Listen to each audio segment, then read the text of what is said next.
चलिए, good morning प्यारे बच्चों।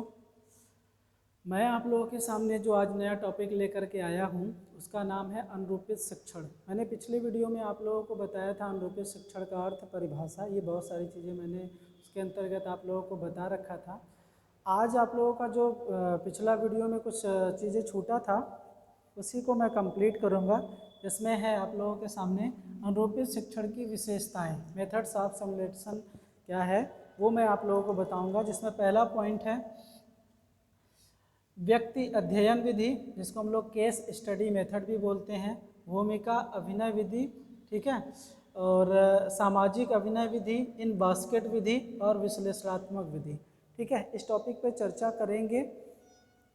तो सबसे पहले ये जान लीजिए कि जैसा मैंने बताया था आप लोगों को कि सिमुलेटेड टीचिंग होता क्या है, ठीक है। तो सिमुलेटेड के लिए मैंने बताया था कि एक रोल प्ले मेथड होता है कि किसी भी टीचर का कक्ष में आकर के उसके भूमिका का सही ढंग से निर्वहन करना है, क्या कहलाता है, अनुरूपित शिक्षण कहलाता है, ठीक है। तो उसमें हम लोग जब बात करते हैं व्यक्ति अध्ययन विधि का, तो सबसे पहले इस विधि के अंतर्गत जो अधिगमकर्ता होता है, अधिगमकर्ता किसी भी व्यक्ति के जो मनोदशा होती है, जो परिस्थिति होती है, जो पृष्ठभूमि होती है या फिर जो संप्रत्यय होते हैं, उसकी पूरी की पूरी वो जानकारी ग्रहण करता है। क्योंकि केस स्टडी में जिस भी व्यक्ति का वो रोल ले रहा है उसका क्या करना है, उसको पहले अध्ययन करना है, ठीक। जब उसकी वो जानकारी ले लेगा या अध्ययन कर लेगा तो इसमें अधिगमकर्ता के सामने क्या किया जाएगा, तरह तरह से प्रश्न पूछे जाएंगे, ठीक है। और प्रश्न पूछ करके उसके शैक्षिक जो अभिवृत्तियां हैं, जो भावनाएं हैं, जो व्यवहार है, उसकी जानकारी यहाँ पर ली जाती है। और ऐसा करने से शिक्षण की जो प्रभावशीलता होती है वो बढ़ जाती है। इसीलिए जब भी आप किसी के रोल प्ले करें तो आप पहले उस व्यक्ति का क्या करना पड़ेगा, आपको केस स्टडी करना पड़ेगा, तभी आप सही ढंग से उस व्यक्ति का रोल या फिर कह सकते हैं उस व्यक्ति का किरदार या अभिनय कर सकते हैं, सही ढंग से निर्वहन कर सकते हैं। इसलिए केस स्टडी होना बहुत जरूरी होता है, पहली विधि। दूसरी विधि है भूमिका अभिनय विधि। इसमें देखिए अनुरूपण में क्या किया जाता है, अध्यापकों से एक बनावटी परिस्थिति में क्या किया जाता है, उनकी जो शिक्षण संबंधी क्रियाएं होती हैं या फिर जो भूमिका होती है उसका अभिनय कराया जाता है, ठीक है। क्योंकि इसमें क्या किया गया है, भूमिका दिया गया है। जो भी आपको भूमिका दिया गया उस भूमिका को आपको क्या करना है, बनावटी परिस्थिति में शिक्षण का अभिनय करना है। अब उन क्रियाओं एवं भूमिकाओं का जब आप अभिनय करेंगे तो अभिनय करने के लिए या जो भी अभिनय कराया जाता है तो इसके द्वारा जो छात्राध्यापक की जो व्यवहारिक कुशलता रहती है या फिर जो संप्रेषण करने का तरीका रहता है, जो भाषा की प्रस्तुतिकरण रहता है, वो उसकी जानकारी यहाँ से भूमिका अभिनय के द्वारा ही मिल सकता है। तो प्रत्येक व्यक्ति के जीवन की जो विविध कह सकते हैं परिस्थितियां हैं, उनकी भूमिकाओं का सही ढंग से निर्वहन करना पड़ता है यहाँ पर, जो रोल अदा करेगा, ठीक है। अगर उदाहरण के लिए मैं आपको कहूँ कि मान लीजिए आपको, जैसे आप देखे होंगे गाँव में राम सीता रामायण होता है ना, तो रामायण या रामलीला होता है, तो वहाँ पर क्या किया जाता है कि किसी को राम बना दिया जाता है, किसी को लक्ष्मण बना दिया जाता है। तो राम की जो भूमिका जो व्यक्ति अपनाता है उसमें आप देखे होंगे कि उसी प्रकार का वो संप्रेषण या संवाद जिसको बोलते हैं उसी तरीके का वो निर्वहन करता है। अब उसी प्रकार की वो क्रिया भी करता है। अब जो हनुमान का रोल अदा करता है तो उसी तरीके का आप देखे होंगे कि उसी प्रकार से उनके संवाद होंगे, उसी प्रकार से उनके संवेग होंगे और उसी प्रकार की वो क्रियाएं भी करता है। तो इसकी जानकारी कहीं ना कहीं उसी भूमिका अभिनय विधि के द्वारा ही प्राप्त होता है, ठीक है। उसके बाद है आपका सामाजिक अभिनय विधि।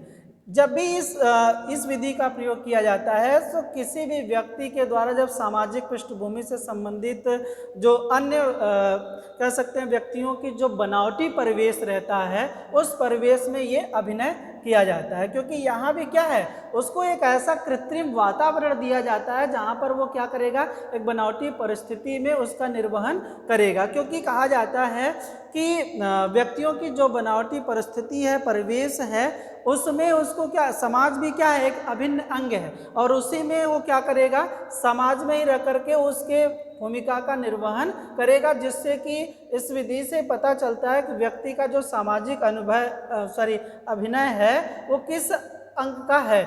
इस कारण से जीवन में जो अनेक व्यक्तियों का अनुसरण आप करते होंगे, देखते होंगे कि जैसे समाज में आप देखे होंगे कि बहुत सारे व्यक्तियों का, कोई छोटे बच्चों को आप देखे होंगे तो रोल प्ले जब कराया जाता है तो वहाँ पे आप देखे होंगे किसी बच्चे को गांधी जी बना दिया जाता है, किसी को कलाम जी बना दिया जाता है, सुभाष चंद्र बोस बना दिया जाता है, किसी को चंद्रशेखर बना दिया जाता है।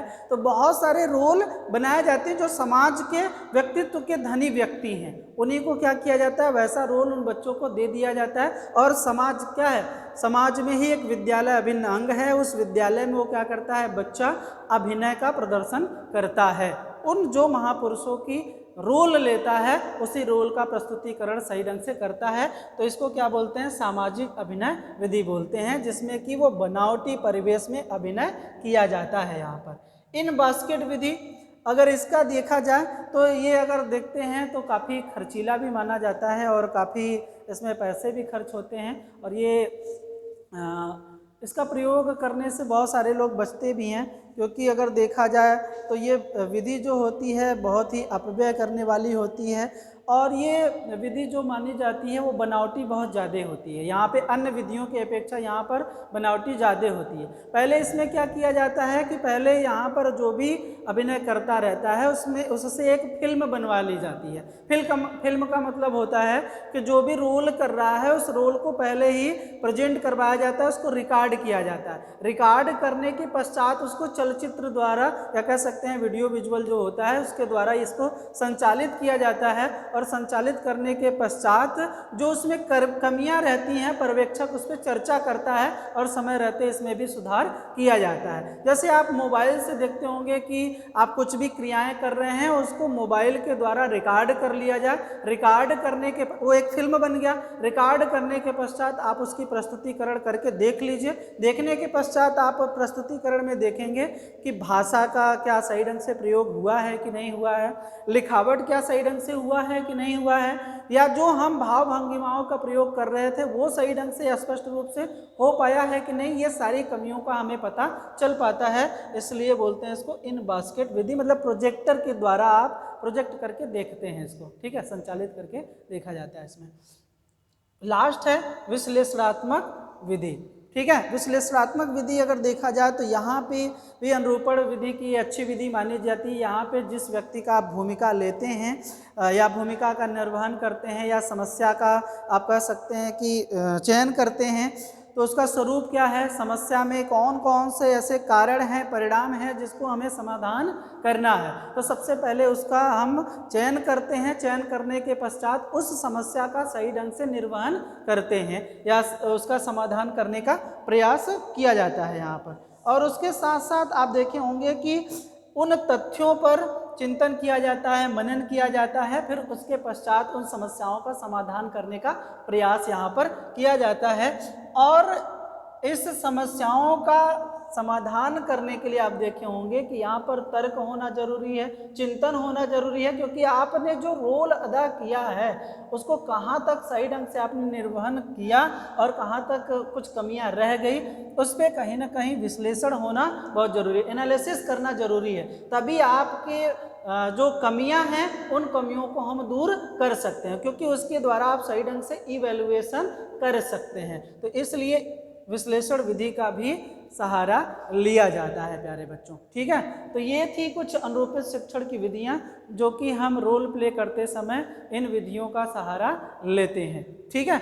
अब उसके बाद जैसे आप लोगों को बोर्ड पे दिख रहा होगा अनुरूपित शिक्षण विधियां शिक्षण की शिक्षा के क्षेत्र में उपयोगिता एवं विशेषताएं, ठीक है। तो अब अगर इस पॉइंट पे मैं बात करूं तो जब हम अनुरूपित शिक्षण का प्रयोग करते हैं तो सबसे पहले हम यहाँ पर इसके प्रयोग के द्वारा आप देखे होंगे सबसे जो बड़ी विशेषता होती है कि हम कौशल में निपुण होते हैं, क्योंकि शिक्षक का जो सबसे बड़ा गुण होता है वो होता है बहिर्मुखी होना। तो आप जितने बार आप यहाँ पे रोल प्ले करेंगे शिक्षक का या किसी भी भूमिका का लेकर के जब निर्वहन करेंगे, तो उस भूमिका का आप सही ढंग से जब निर्वहन करते हैं तो उसमें निपुण होते हैं, उसमें आपके कौशलों का धीरे धीरे समावेशन होने लगता है, तो आप प्रभावी ढंग से संप्रेषण कर पाते हैं, सही ढंग से भाषा का भी उपयोग कर पाते हैं, जिससे आपका जो व्याख्यान है या जो प्रस्तुतिकरण है वो सही ढंग से हो पाता है। तो अनुरूपी शिक्षण का सबसे बड़ा गुण ये भी होता है, ठीक है। और ये बहुत ज़्यादा अगर देखा जाए, इसकी विशेषता ये भी है कि बहुत ज़्यादा खर्चीला नहीं होता है, ये कम खर्च में ही कक्ष में संपादन किया जाता है। बहुत सारे विद्यालयों में आप देखे होंगे तो बच्चे क्या करते हैं, वहीं के टीचर का ही रोल अदा करते हैं, वहीं के टीचर बन जाते हैं। जिन टीचरों को कक्षा में देख रहे हैं, उनकी एक्टिविटी को देख रहे हैं, उनके पहनावे को देख रहे हैं, उनके भाषा को देख रहे हैं, तो आकर के वही टीचर बन करके उनकी प्रस्तुतिकरण या उनकी भूमिका निभाते हैं। तो ये बहुत ज़्यादा खर्चीला भी नहीं होता है, ठीक है। अगर उसके साथ साथ देखा जाए तो ये अनुरूपित शिक्षण करने से शिक्षकों का जो होता है वो आत्मविश्वास बढ़ता है, अभिप्रेरित होते हैं ये करने के लिए। एक बार वो कर लेते हैं तो उनके अंदर ये आत्मविश्वास बढ़ जाता है कि हम पारंपरिक शिक्षण कर सकते हैं, क्योंकि अनुरूपित शिक्षण कर सकते हैं। माइक्रो टीचिंग में भी सिखाया जाता है कि बार बार जब आप अभ्यास करेंगे तो आप में ये कौशलों का डेवलपमेंट होगा। तो ठीक उसी प्रकार से अनुरूपित शिक्षण में भी आप जब पूर्व में ये अभ्यास कर रहे हैं, रोल अदा कर रहे हैं, तो यहाँ पर आप उस भूमिका का सही ढंग से जब निर्वहन कर लेते हैं तो आपके अंदर एक कहीं ना कहीं प्रोत्साहन उत्पन्न होता है, ठीक है। ये अनुरूपित शिक्षण करने से आपका एक क्रमिक विकास होता है, आप एक क्रम में कहीं ना कहीं सीखते हैं। आपका अगर दूसरी विशेषता देखी जाए तो आप एक विषय वस्तु पे अच्छी आपकी जानकारी भी होती है और विषय वस्तु का आप प्रस्तुतिकरण अच्छे तरीके से कर सकते हैं। फीडबैक भी आपको उसी समय मिल जाता है, क्योंकि पर्यवेक्षक आपको देखता रहता है, जज करता है, तो आपको समय जो भी कठिनाइयाँ हो रही हैं, जो भी आपको प्रस्तुतिकरण या भूमिका निर्वहन करने में जो समस्याएं उत्पन्न हो रही हैं, उसको वो पर्यवेक्षक क्या करता है, समय रहते ही बताता है और आप क्या करते हैं, उस पर समस्या का समाधान भी करने का प्रयास करते हैं, ठीक है। तो अनुरूपित शिक्षण के माध्यम से आपके जो तर्क करने की शक्ति है, चिंतन शक्ति आपका डेवलपमेंट होता है, सूझ विकसित होती है, जिसको हम अंतर्दृष्टि भी कह सकते हैं कि अंतर्दृष्टि का विकास होता है, ठीक है। तो ये सारी चीज़ें कहीं ना कहीं इसके विशेषताओं के अंतर्गत आता है शिक्षा के क्षेत्र में अगर देखा जाता है तो, ठीक। एक चीज़ और होता है कि शिक्षण कौशलों का यहाँ पे ज़्यादातर डेवलपमेंट देखने को मिलता है। जैसे शिक्षण कौशल आपको माइक्रो टीचिंग के अंतर्गत भी बताए जाते हैं, ठीक उसी प्रकार से यहाँ भी आप व्याख्यान कौशल हो गया, टीचर का प्रश्नीकरण जो होता है कौशल डेवलपमेंट होता है, श्यामपट्ट लेखन कौशल मजबूत होता है। तो बहुत सारे कौशलों का डेवलपमेंट यहाँ पे कहीं ना कहीं पाया जाता है, ठीक है। छात्र अध्यापक को अगर देखा जाए तो यहाँ पे सही ढंग से अवबोध भी प्राप्त होता है, कह सकते हैं यहाँ पे समझ विकसित होती है कि हमें किस प्रकार से ब्लैक बोर्डिंग पे खड़े होना है, श्यामपट्ट लेखन करना है, ठीक है। और हमारी जो दो अक्षरों के लिखावट है उसके बीच में कितना गैपिंग होना चाहिए, ये सारी चीज़ें कहीं ना कहीं आप अनुरूपित शिक्षण के दौरान ही सीख पाते हैं। अनुरूपित शिक्षण करते समय जो जटिलताएं हैं, जो कठिनताएं हैं, उसका भी समाधान आप अनुरूपित शिक्षण के दौरान कहीं ना कहीं कर पाते हैं। तो कह सकते हैं कि पारंपरिक शिक्षण करने से पूर्व ही आप जो अनुरूपित शिक्षण करके बहुत सारी जटिलताओं को, क्लिष्टताओं को, कठिनाइयों का समाधान आप आसानी से कर सकते हैं, ठीक है। तो अनुरूपित शिक्षण शिक्षा संबंधित क्लिष्ट और सामान्य दोनों तरीके का अगर देखा जाए तो दोनों प्रकार की समस्याओं का निराकरण करने में बहुत हद तक सहायक सिद्ध होता है, ठीक है प्यारे बच्चों। फिर उसके बाद है आपका ये अनुरूपित शिक्षण के लाभ। कौन कौन से अनुरूपित शिक्षण के लाभ? बहुत सारे लाभ भी हैं इसके। अगर पहले मैं बात करूं कुछ लाभों की, जिसमें अगर देखा जाए तो अनुरूपित जो शिक्षण होता है, शिक्षण में गुणवत्ता और प्रभावकारिता में कह सकते हैं कि वृद्धि होती है, क्योंकि जितनी बार टीचर यहाँ पर छात्र अध्यापक या छात्रा अध्यापिका आएंगे वो शिक्षण कार्य करेंगे तो उनमें गुणवत्ता की वृद्धि होगी। क्योंकि आप पहली बार आते हैं यहाँ पर खड़े होकर के जब टीचिंग करते हैं तो उतने प्रभावी ढंग से शिक्षण आपका नहीं हो पाता है। फिर आप दूसरी बार आते हैं, तीसरी बार आते हैं तो धीरे धीरे ये प्रभावशीलता आपके शिक्षण के दौरान देखने को मिलती है। दूसरी बात किया जाए अगर, तो शिक्षण कौशलों का विकास आप में कहीं ना कहीं देखने को ज़्यादातर मिलता है। अनुरूपित शिक्षण के द्वारा ही अंतर्दृष्टि या सूझ का डेवलपमेंट होता है। तीसरी बात अगर लाभ की बात करूं तो अनुरूपित शिक्षण के द्वारा कक्ष में बहुत सारे आप देखे होंगे कि जो छात्रों की, विद्यार्थियों की जो समस्याएं हैं वो आप अपने अनुभव के आधार पे उन समस्याओं का समाधान करने में कहीं ना कहीं सहायता आपको मिलती है। ठीक है, या फिर एक चीज़ और कह सकते हैं कि आप अनुरूपित शिक्षण से आपके अंदर एक और चीज़ें डेवलपमेंट होती है कि आप परामर्शदाता का भी रोल अदा करते हैं, बच्चों को समय समय पर समझाना, ठीक है, उनके आत्मबोध डेवलपमेंट करना, कहीं ना कहीं ये चीज़ें भी आपके अंदर डेवलपमेंट होने लगता है। ठीक है, और इससे आप कह सकते हैं कि आपके अंदर या छात्राध्यापक के अंदर समुचित और जो निर्णय लेने की क्षमता होती है वो ज़्यादातर बढ़ जाता है यहाँ से, क्योंकि आप जितना बार अभ्यास कर रहे हैं उतनी बार आप कुछ नई नई चीज़ें सीख रहे हैं, तो नवीनता का भी समावेश आप में देखने को मिलता है। क्योंकि अनुरूपित शिक्षण के द्वारा आपके अंदर जो एक कृत्रिम वातावरण निर्मित किया गया है तो उसमें हर तरह की परिस्थिति निर्मित किया जाता है। जैसे कि जो बच्चे हैं वो, कुछ बच्चे ऐसे होंगे जो शरारती होंगे, कुछ बच्चे ऐसे होंगे जो आपको क्लास लेने में बाधा उत्पन्न करेंगे। तो ऐसे कहीं ना कहीं जो पारंपरिक शिक्षण है वैसा ही शिक्षण करने के लिए आपको कृत्रिम वातावरण निर्माण करके दिया गया है। तो आप पहले ही क्या करते हैं, उस परिस्थिति से कहीं ना कहीं अपने आप को समायोजित करने में सहायता सिद्ध ये अनुरूपित शिक्षण प्रदान करता है। तो इस शिक्षण के अंतर्गत जो विकसित समस्याएं होती हैं उन समस्याओं का समाधान करने में आप बहुत हद तक हेल्पफुल होता है। ठीक है, अनुरूपित शिक्षण के द्वारा आप कह सकते हैं कि बहुत ज़्यादा आपको विकास करने का मौका मिलता है, अपने आप का डेवलपमेंट करने का मदद मिलता है। छात्रों को कहीं या छात्राध्यापकों के अंतर्गत एक नवीन दृष्टिकोण पैदा होता है। तो ये बहुत सारे लाभ यहाँ पर अनुरूपित शिक्षण से मिलते हैं। दोष क्या होते हैं, ठीक है, तो दोष अगर देखा जाए तो बहुत ज़्यादा दोष देखने को नहीं मिलता है, क्योंकि यहाँ पर अनुरूपित शिक्षण के लाभ बहुत ज़्यादा हैं, दोष कम ही हैं, लेकिन फिर भी आप दोष समझ लीजिए कौन कौन से दोष होते हैं। जैसे अगर यहाँ पे देखा जाए तो जो साहित्यिक विषय होते हैं ना, उन विषयों का अनुरूपित शिक्षण करने में कहीं ना कहीं बहुत ज़्यादा कठिनाई हो पाती है, या कह सकते हैं साहित्यिक विषयों का अनुरूपित शिक्षण बहुत कम किया जा सकता है। ठीक है, उतना प्रभावशाली नहीं माना जाता है। और दूसरी बात किया जाए तो छोटे बच्चों पर अनुरूपित शिक्षण उतना ज़्यादा प्रभावशाली नहीं हो पाता है। उसका प्रयोग आप कह सकते हैं कि सभी कक्षाओं पर, सभी विषयों के लिए भी नहीं हो पाता है, क्योंकि बहुत सारे ऐसे विषय हैं जिसमें अनुरूपित शिक्षण नहीं हो पाता है। ठीक है, जैसे सोशल साइंस के बहुत सारे विषय हैं जिन पे अनुरूपित शिक्षण करना थोड़ा सा कठिन कार्य होता है। और दूसरी बात किया जाए तो जो नए छात्र होते हैं, नए छात्रों के सामने अनुरूपित शिक्षण करना थोड़ा सा मुश्किल होता है, क्योंकि वो बहुत सारी उनके सामने कठिनाइयाँ आती हैं, और उन कठिनाइयों को सही ढंग से अगर वो फेस नहीं कर पाते हैं तो बहुत जल्दी ऊबने लगते हैं, उबाऊ लगने लगता है उनको। तो इसलिए जो कह सकते हैं नए विद्यार्थी हैं उनको थोड़ा सा उबन महसूस होने लगता है। ठीक है, कह सकते हैं कि जो अनुरूपित शिक्षण होता है वो असली कक्षा और नकली जो कक्षा बनाया गया है, जो कृत्रिम बनाया गया है, दोनों में बहुत अंतर होता है।